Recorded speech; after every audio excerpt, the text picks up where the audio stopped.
All right, so starting your book. So here's the book. Beezrat Hashem. Same series as we did for Shabbos. And we start with preface.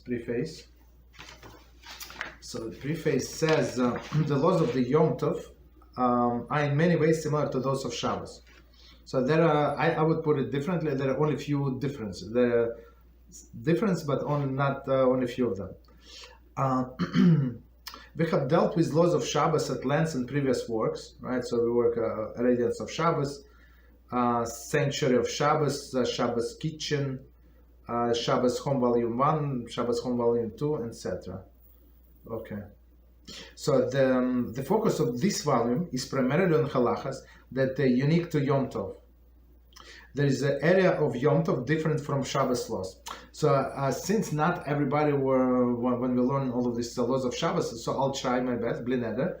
But of course we're not going to put all of the information, but we're going to add relative information, whatever we learned in the previous classes, so it would make more sense. However, from the laws of Shabbos, because they're exactly the same as the laws of Yom Tov. I mean, where they is the same.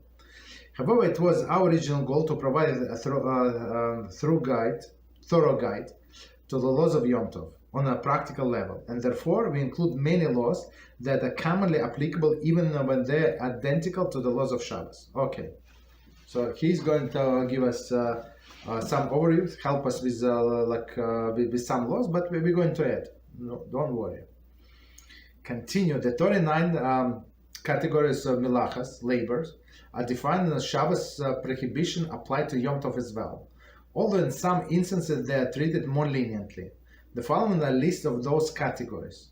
So when we were, as we just recently discussed, I don't remember what was the topic, but we said it was, I remember, the question was asked, I think this week, about Melachah of erasing, right? Erasing, eating cake, right? How is it erasing, right? So we explained, and we said then that when we were in the desert during the construction of the Mishkan, we had to use, of course, the different works, right? Labors, and in Hebrew is Melachah. So Melachah is not exactly labor. So the definition is something constructive, right? Some constructive activity that was done in the Mishkan. That's the labor. So if you need, if you're going to pick up the piece of furniture, let's say, piece of furniture, can you pick up? Let's say table, like you have a very heavy table, and you move from one room to another, from one floor to another. It's not going to be labor. Of course, it's not uncovered. Let's say if it's for need of the Shabbos and you're sweating and it's not feeling, it's very, very heavy, right? So it's not considered to be labor, right? But if you write one letter or two letters, that's considered to be labor. That's considered to be Melachah. The following is the list of those categories. So we're going to go through 39 categories and explain just briefly. The ones that appear in bold print are discussed in this volume. Okay, very, very interesting. Okay, the others have no unique laws pertaining to Yom Tov, and are discussed in works concerning Shabbos. Okay, no problem. So we're going to say which one pertains specifically to Yom Tov. Okay, so number one is sowing. So meaning you have seeds and you plant the seeds. So all of these things that how to explain this? It's so much to do with sowing. Okay, let's leave it. So but basic halacha was you plow the ground and you put the seed and it start growing. So meaning everything that you promote growing, right, would be prohibited under this Melachah. So meaning what? So even to put flowers, like even cut flowers into the water would be forbidden. Okay. Plowing. So plowing means to improve, right? When you plow like when you plow the land, right? So, but plowing may in a minute to improve the ground, to improve something. So reaping, so you're not allowed to pick, for example, fruits from the tree, right? And that's why like kalada, like some that out branch of this Melachah, when we're saying about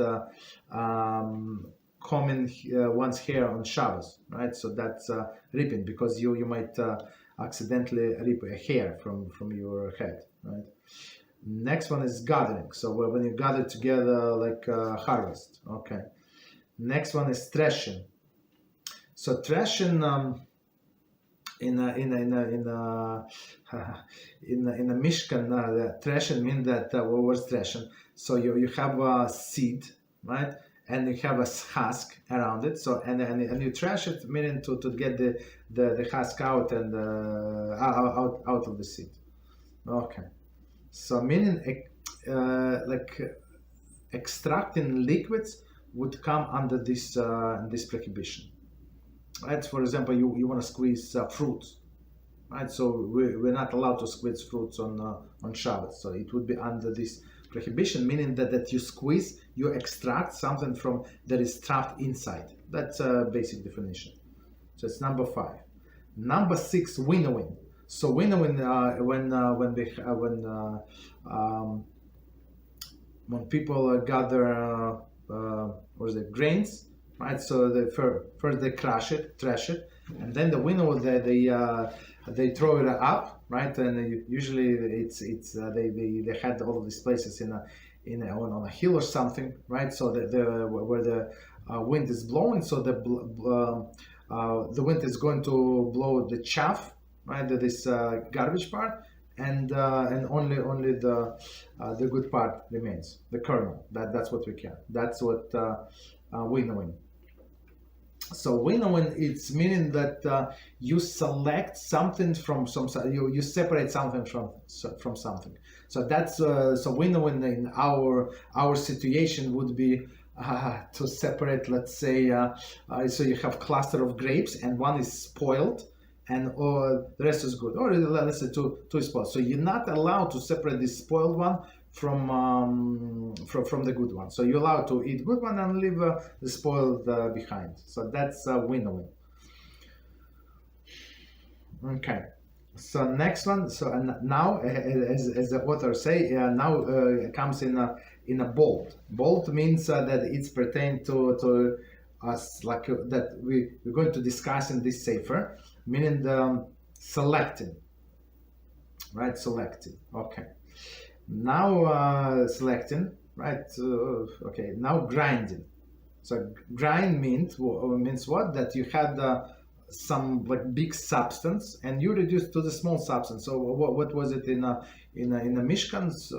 They had to make all of the dyes to dye the skins of the sheep, right? So they had to grind the herbs, right, and then cook it in order to make dyes.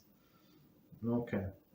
So next one is baking and cooking. So exactly as we said, baking and cooking for the purpose of creating these dyes, and plus, of course, they had to bake bread in the Mishkan and other things. Okay. So that's also prohibited on Shabbos. So what is allowed on Shabbos is warming up whatever was cooked before. That's what allowed on Shabbos. But Yom Tov is different in this regard, meaning what? That you're allowed to cook on Yom Tov from the beginning to the end. Okay, that's a huge difference from between the Shabbos and Yom Tov. Okay. So next one is sharing. So sharing means that we had the skins, right? If you take the skin from the animal, hides, right? Hides. So you have to remove the hairs, so and then smooth it, right? They do it with a stone, with a special equipment, right? And they smear some cream, some whatever things they smear. So that's why we're not allowed to smear the ointments, right? not allowed to use creams, not allowed to brush our teeth with regular toothpaste. There is a very liquidy toothpaste. Is it recommended? Of course, if you need it for whatever reason, you can. But you can use what we use. We use mouthwash. I think it works the same. Okay. So next one is the whitening. So whitening. What does it mean? Whitening. So when we share the the wool from sheep, so in order to make a thread, right? It has to be like a unique color, one color. What color? So they first would make it white. So all of this because all of the sheep have a different color, right? So you have to make one color white, and then you can dye in blue or red, whatever it needs to be. Okay, so that's whitening. So today we're not allowed to wash. So we're not allowed to do laundry. So for example, when you eat and something like spilled on your clothes, so you're not allowed to start removing. Of course, if it's piece of tomato, you're allowed to put take out the piece of tomato, but otherwise you just have to leave the spot alone. You're not allowed to wash it, and of course that's why we're not allowed to use sponges, because one of the steps of washing in laundry, right? That you squeeze, right? That you squeeze. So that's why we're not allowed to use the sponges, and that's why we have to be careful even when we use paper towels, right? For example, something spilled. So we will always, in my house, we have Baruch Hashem, always extra. That's my job, to have extra paper towels, right? Prepared, like prepared, so in case of the need, something spilled on Shabbos, Baruch Hashem, so we just put it there. So don't squeeze, like pick up with 2 fingers and put it in the garbage. So in order not to squeeze, that's whitening. Disentangling. So disentangling, it's something when something gets, I'm not sure, I don't remember how do we use like practical disentangling. It's not tying. Tying and tying knots, it's a different story. Let's leave it for now, I don't remember. So dyeing. Okay, so dyeing meaning meaning you dye in a specific color. So we're not allowed to do that. So there is no dyeing with the food, right? So meaning that, for example, I have water and I want to make it sweet. I want to put some syrup, whatever, some raspberry syrup, right? And then mix. So in some sense, I just dyed the water, right? But there is no problem because dyeing does not apply to food. But some people, like in fancy schmancy, caterings. So they have on a table. On a table like colored water just for decoration. So this one, if they mix it like blue water or something, like if they mix it before Shabbos, there is no problem. On Shabbos, you're not allowed to do that. And dyeing, for example, another example, very practical example, I think, especially in for me older days, but maybe some people do it, I don't know. So it used to be popular long time ago, maybe 15, 20 years ago, to put this blue thing into your toilet bowl, right? Or like in a bowl or in the toilet itself. So every time you flush, so it's like a disinfection, all of these beautiful things. So it smells good, everything is good, but not allowed to do it on Shabbos. So you're dying. So next one is spinning. So spinning is not it's not very practical. So spinning means when you're making thread, so it is this thing that you spin. Okay. Mounting a warp. So 17 and 18 and settling to heddles. So unless you're expert, you would not know. But just a summary. So when you're making your own cloth, so if you need to make your own cloth, so there is threads that go like this, like vertical, and some of them going horizontal. So there are two like there's special like primitive, but like a machine, and then like I don't know, mechanism that you do from olden days. So one is like this, one like that, and then you go like this, like that, and you're making fabric, right? So all of these things are not allowed. So today they're not practical. Nobody is going to do that, but just so you know. And says is weaving. Okay, nobody weaves. Weaving meaning that you create a thread. Is a practical application for us today. I cannot think of one, so leave it. Removing threads. Okay, also tying. So this one is big one. So tying, you're not allowed to tie permanent knot on Shabbos, right? So that's what they were doing in the Mishkan, right? To tie the thing like at the end, so they would not unravel. That's what they would do, right? So tying knot, for example, I think it's very practical example. There are some people that are very lazy for whatever reason, right? And they do never untie their shoelaces. So they buy shoes once every 7 years. They tie the shoelaces, and until it's untied, they never tie it. So for a person like that, if this shoelace untied for him on Shabbos, he's not allowed to tie it back. So for a regular person who would tie and untie every time he or she takes out and puts on the shoes, there is no problem whatsoever because it's not permanent. But for that person, it's permanent, so it would be forbidden. Neckties depends on the knot. I mean, it's not our topic, but depends on that. There's some knots are permanent, some of it's not permanent.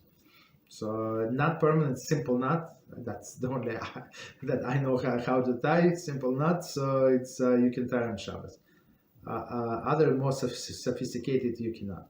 So and next Melachah 22 is untying. So untying is a separate Melachah. So you're not allowed to untie whatever you're not allowed to tie. Okay, continue. Sewing. So sewing, of course, we know what sewing is with a needle and thread.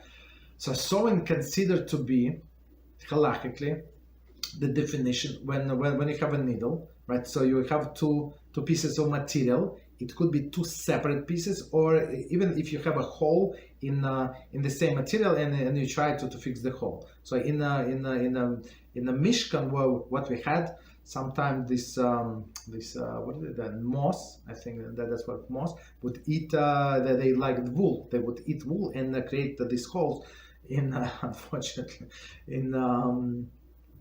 in the paroches, in what is it, the curtains, right? So that they would make a hole bigger and they would able to fix it, right? So that's sewing is. So today sewings like derivatives of sewing would be like combine two materials in a permanent way. So what does it mean in a permanent way? If you glue them.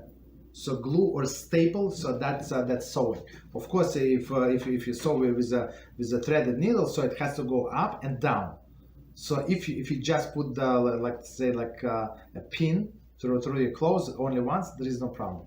But if it goes up and down, comes on the same side of the material, that's the problem. So unless you have specific intention to remove it. You're not allowed. For example, women like to wear these brooches, right? This decoration, whatever they are. Some wear on a head covering and stuff like that for decoration. There is no problem. So you can put it on Shabbos, but only with the condition that you're going to remove before the end of the Shabbos, preferably right after you stop using it. That's sewing, and plus of course there are many other things for sewing. Tearing, so tearing also is not allowed on Shabbos, and of course tying, untying, sewing and tearing are also part that we're going to discuss in this sefer. So tearing means what, as we explained, it's for constructive purpose. So in order to sew them nicely, to fix this curtain nicely, they have to tear and then sew. So today tearing what? So we're not allowed to tear toilet paper, for example, or we're not allowed to tear paper towels or all other things. Of course, in destructive fashion, we're going to learn would be allowed. So some people, I'll give you an example. Some people like to play with the napkins, right? After they finish meal, and they play with the napkins, they tear like into pieces. It's preferable not to do that. Especially, it could be like some images there. Some like we try not to buy with images. That's even though it looks bad and stuff like that, we try not to. Why? Because a person might get to tear it, right? And it's prohibition of Melachah of writing. But tearing is forbidden for constructive purpose, or for not constructive purpose is only rabbinically forbidden. Okay, so we try not to do it.